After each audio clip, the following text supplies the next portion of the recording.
I, 28 female, got married to my husband Victor, 28 male, a few weeks ago. It was supposed to be one of the happiest days of my life, but instead my brother Chase, 24 male, managed to turn it into a nightmare. Now he's begging me to help him fix the mess he made because his fiancée, Adrienne, 23 female, is disgusted with him and has put their engagement on ice. He wants me to lie for him and to save him from the consequences of his own actions. I have refused, and somehow I am the villain in his eyes. Chase is the type of guy who really loves being in the spotlight. He's always loud and over the top, constantly trying to steal the show on every occasion. Whether it's family get-togethers, holidays, or even just regular dinners, he somehow manages to turn everything into a performance centered around him. On the other side, his fiancée, Adrienne, is his complete opposite. She is soft-spoken, caring, and really considerate. I have honestly never quite figured out what attracted her to him.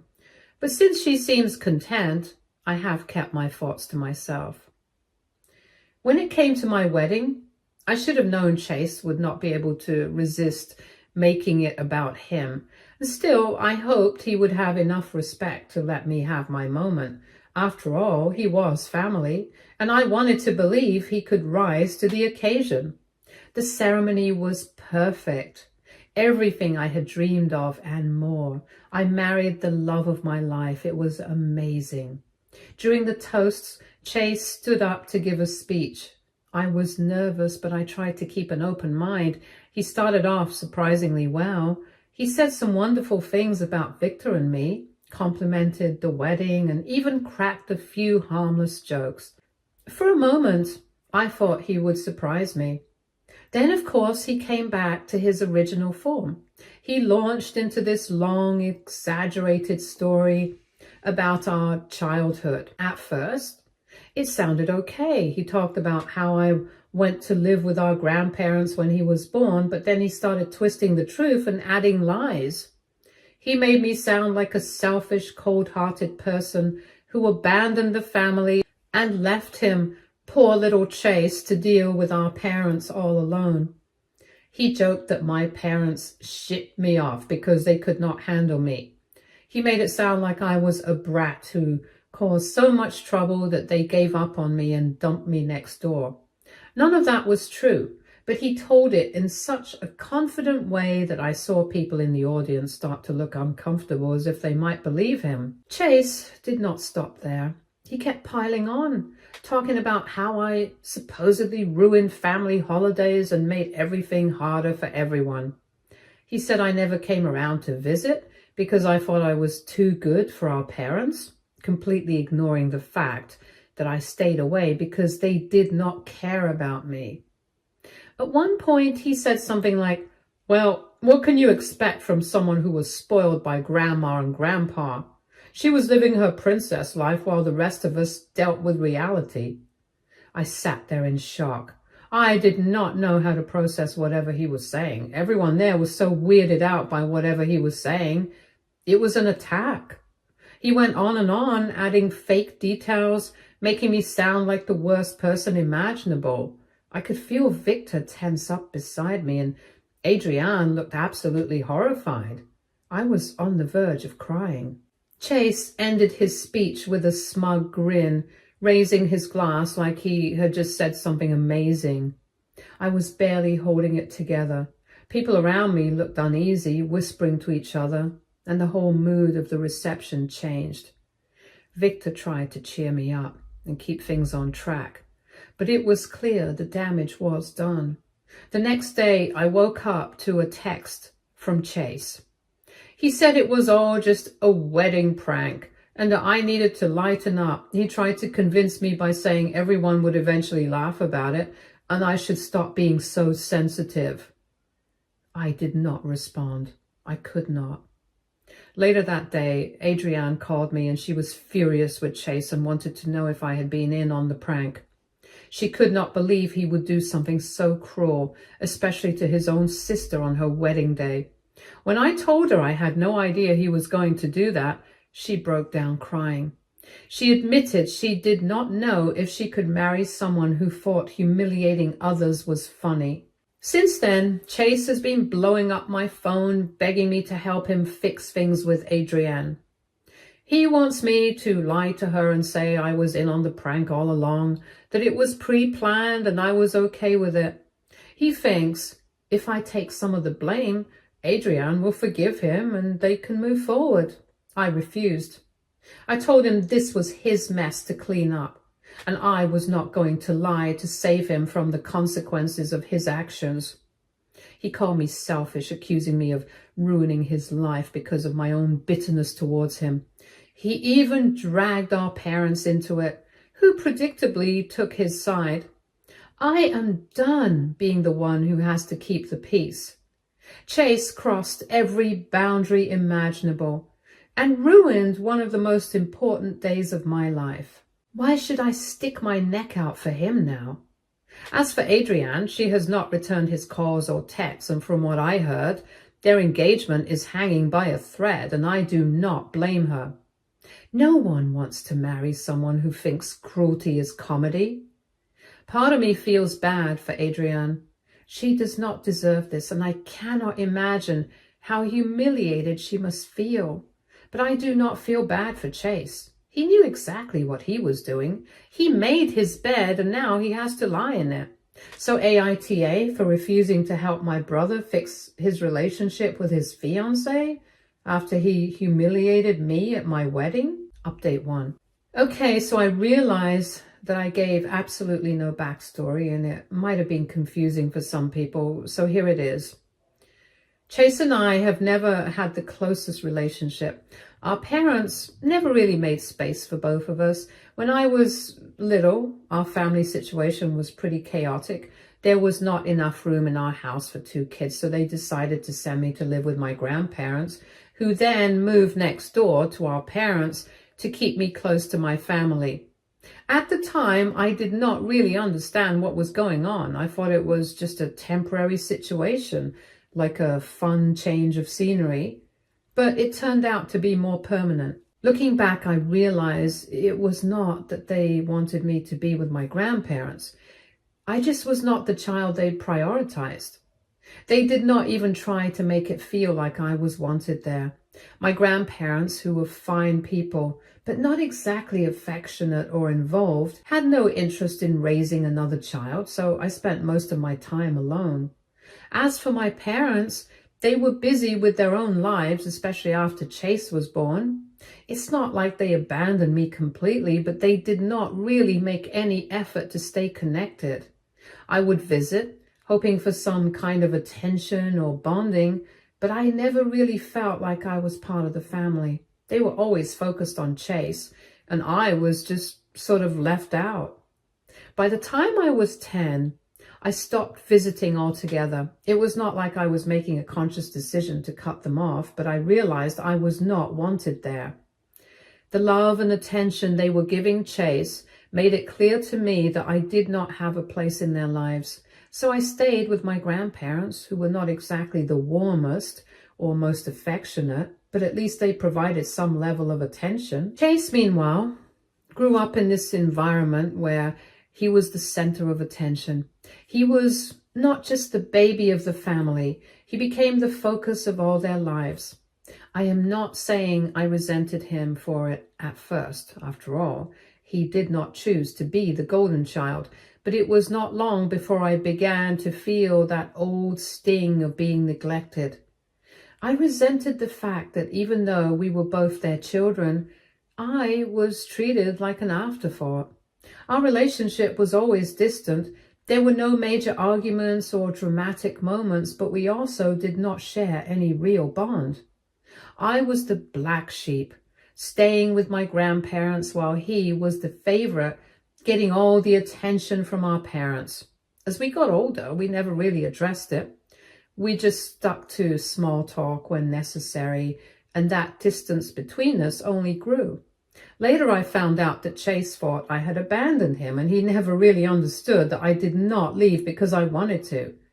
I was just a kid, and our parents made me leave.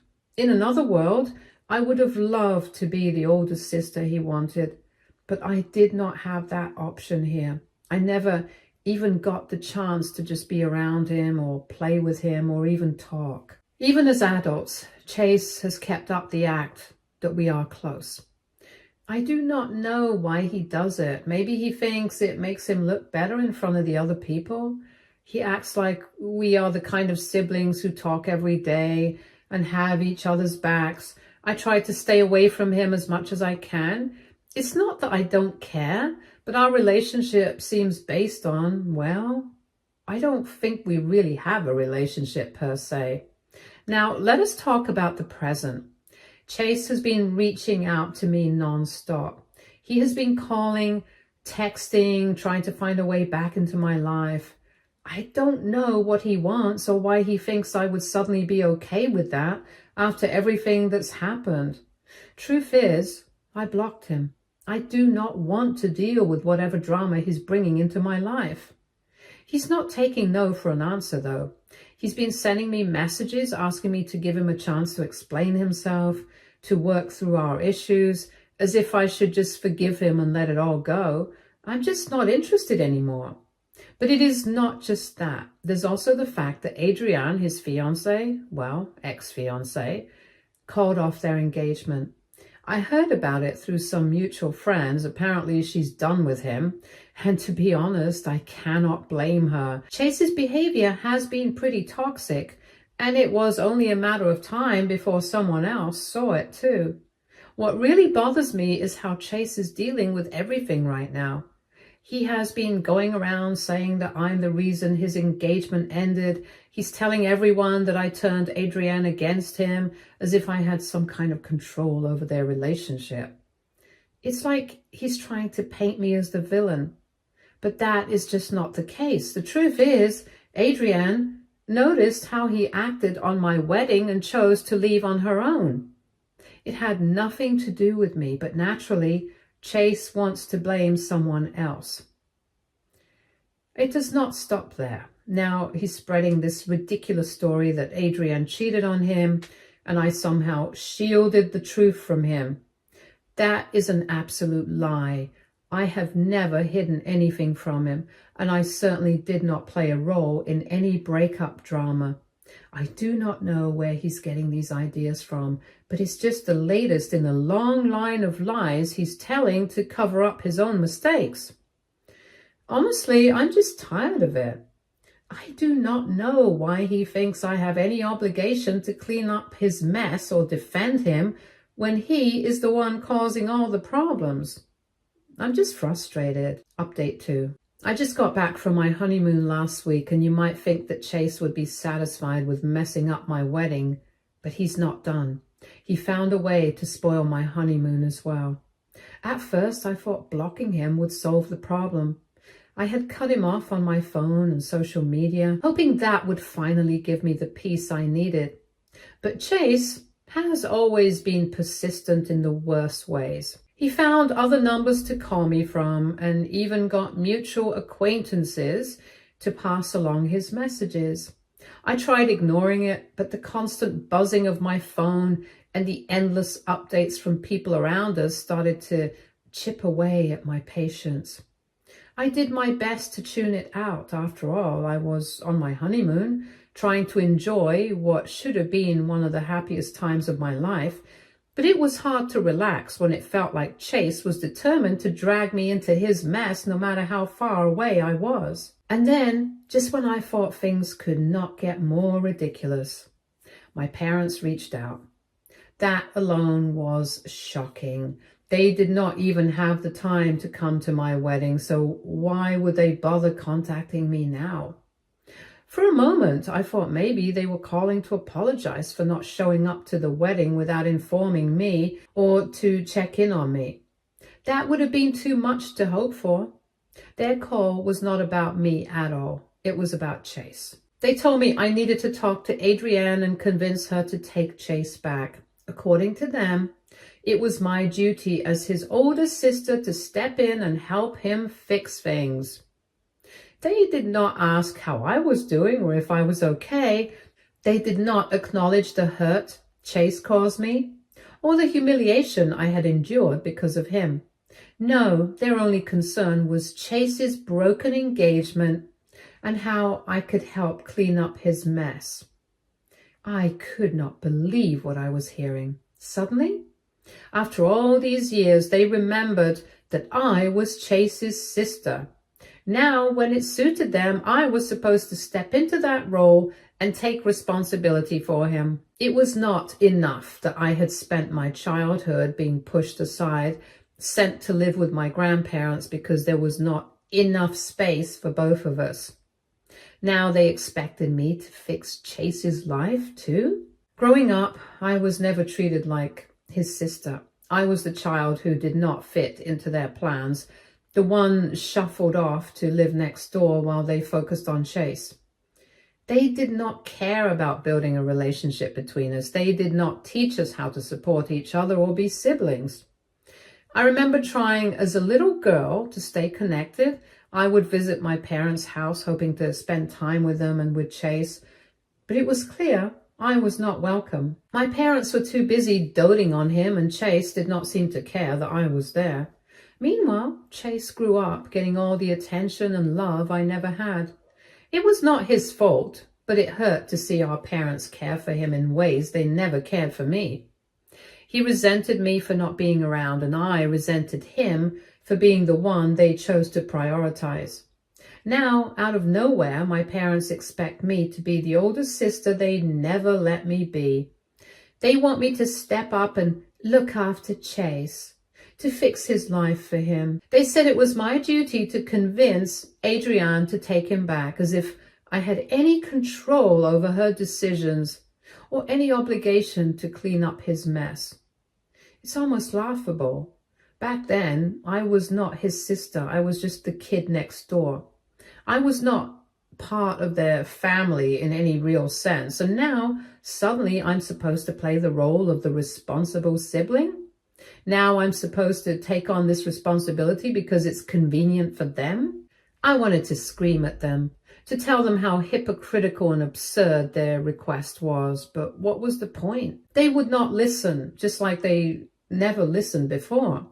To them, I'm not a person with my own feelings and boundaries. I'm just a tool they can use to fix whatever problem they do not want to deal with themselves. They kept saying it was my responsibility and that this is my job as the oldest sibling. Until one point, I let them speak and I ignored them, but then I just could not. I lost it, and I told him it's funny how they care about me being the oldest sibling now, but they did not care when we were kids. They did not bother helping us have a real sibling bond then, and now they want me to fix his mess. This is not my problem. I reminded them they treated me like I did not matter and gave Chase all their attention. If they want to deal with his mistakes, this is on them. I'm not getting involved. They made their choices and now they have to deal with the results. I'm done letting them treat me like I do not count. I've spent so much of my life being pushed aside and ignored. I finally built something for myself, something separate from the chaos of my family. And they want to drag me back into it. I'm done. I'm done cleaning up after Chase. I am done being the forgotten child who only matters when someone else needs something. Chase and my parents can sort out their own problems. I'm not getting involved. They had their chance to treat me like family and they threw it away. I'm not going to sacrifice my peace for people who have never cared about mine. Update 3. 2 days ago, Adrienne texted me out of the blue. I was not expecting to hear from her, especially after all the chaos Chase had caused. She started by saying Chase had been texting her nonstop, promising that he was going to change. He kept apologizing, saying he regretted everything and that he wanted to make things right between them. Adrienne said she still loves him, but after everything that happened, she was not sure what to do. She seemed really conflicted, and I could see that this situation was bothering her a lot. She asked me for advice, which immediately made me uncomfortable. I did not know what to say. It's not that I do not sympathize with her, I do, but I have been dragged into this mess far too much already. My parents won't stop attacking me over Chase's broken engagement. And I have been trying so hard to keep my boundaries firm. I told Adrienne as gently as I could that I didn't think I was the right person to give her advice on this. I explained that I'm already dealing with enough drama and I don't want to get involved any further. She seemed to understand, but she was a little disappointed. The next day, Adrienne texted me again and she told me she had met with Chase that morning. They had a long talk about everything that happened. She said he admitted he had messed up, talked about his regrets, and promised to work on himself. He even admitted to some of his toxic behavior and said he was serious about changing. Adrienne said she was not sure if she believed him yet, but she's willing to give him a chance to prove he is serious. She told me she's taking it slow. She's not jumping back into the relationship right away, but she wants to see if he's serious about making real changes. If he does, she said she might consider getting back together with him. But if it turns out to be all talk and no action, she's prepared to walk away for good. I do not know how I feel about all this. On one hand, it's her life and her decision, and I respect that. But on the other hand, I cannot shake the feeling that Chase is just telling her what she wants to hear. I did not say any of this to her because I don't want to seem like I was trying to sway her decision. She's already conflicted enough without me adding my opinions to the mix. This morning, Chase reached out to me. He said he really wants to meet with me to talk about everything that's happened. He acknowledged that he has caused a lot of problems and said he understands if I don't want to see him. But he promised that if I agreed to meet him, it would be on my terms. He said, if at any point I feel like he's pressuring me or making me uncomfortable, I can walk away and he will leave me alone for good. At first, I didn't know what to do. Part of me wanted to ignore him completely. After everything he's done, I do not feel like I owe him anything, but another part of me thought maybe it would help to hear him out, just to get some closure. I've been so tired of all this drama, and maybe meeting him could finally help me move on and end it all. I decided to agree to his conditions and meet him. Honestly, I'm not expecting much from this conversation. Chase is the type who talks a lot, but does not follow through. Still, I'm curious to hear what he has to say. Maybe he will surprise me, but I'm not getting my hopes up. I'm just tired of being in the middle of all this and tired of my parents trying to guilt me into fixing things, tired of Chase's inability to take responsibility. I'm hoping this meeting will bring some kind of resolution, but honestly, I'm not expecting anything. At the end of the day, I just want to focus on my own life and my own happiness. Whatever happens with Chase and Adrienne, that's for them to figure out. I will meet with him, listen to what he has to say, and then decide where to go from there. But one thing is for sure, I'm done letting his drama take over my life. Update 4. I met Chase last week. I didn't know what would happen and did not really believe it would make a difference, but I thought it might help me find some closure. I was tired of all the drama and the feeling that I was somehow at the center of his problems. When we met, he started by apologizing for the wedding. He acknowledged that what he did was wrong and hurtful. And for a moment, I thought he was about to shift the blame onto someone else or ask me to step in and talk to Adrienne on his behalf. But he did not. Instead, he told me that he and Adrienne had already talked and that he was determined to work on himself. He said he wanted to become worthy of her and prove that he could change. Hearing that gave me a sense of relief. I was so glad I was not going to be dragged into their relationship again. It felt like he was finally taking responsibility for his actions without trying to pull me into the mess. But Chase was not done. After apologizing and explaining his plan to work on himself, he started talking about our childhood. He told me that for years he had resented me. He felt abandoned by me and he thought I was not there because I did not want to, because I disliked him. He said it hurt him to grow up without his older sister around and that it left a hole in his life. I was caught off guard and I did not really know what to say. I had not expected him to bring up our childhood, and I definitely had not expected him to be so honest about how he felt. He said that as a kid, all he knew was that I was not around. No one ever explained why I was not living at home. Our parents had never told him the real story. They just said I lived next door. To him, it felt like I had chosen to stay away. For the first time, I felt like I needed to tell him my side of the story, so I did. I explained what really happened, how our parents had decided there was not enough room for me at home when he was born, and how I was sent to live with our grandparents. I told him how I had initially tried to stay in his life by visiting, but as I got older, I realized there was not any effort from our parents to involve me in the family. By the time I was 10, I stopped going to their house altogether because it hurt too much to feel like an outsider. I explained how I had felt all those years, like I was not wanted, like I was a burden. I told him how lonely and terrible it was to grow up knowing our parents were more interested in him than me, and how I felt invisible, even to our grandparents. They raised me, but never really tried to speak with me. I told him that it was not about him. It was about the situation our parents had created. Chase listened quietly. He didn't interrupt or argue, and for the first time I felt like he was really hearing me. He looked like he finally understood where I was coming from, and it seemed to click for him that my absence was not a choice. It was something that had been decided for me. After I finished, Chase asked if I would consider trying to build a relationship with him now. He said he regretted all the time we lost and wished we could have been closer growing up. It caught me off guard because just a few months ago, I would have jumped at the chance. I used to dream about what it would be like to have a real sibling bond with him, but now, after everything that has happened, especially the way he humiliated me at my wedding, I do not feel the same way.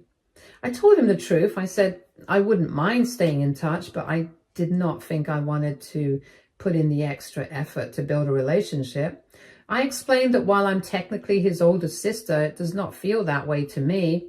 We didn't grow up together. We didn't have shared experiences or memories, and there's no real connection between us. I said it felt like it was too late to start over, and I did not want to force something that was not there.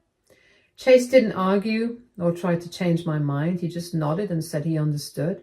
I could see he was disappointed, but he didn't push it any further, and I appreciated that.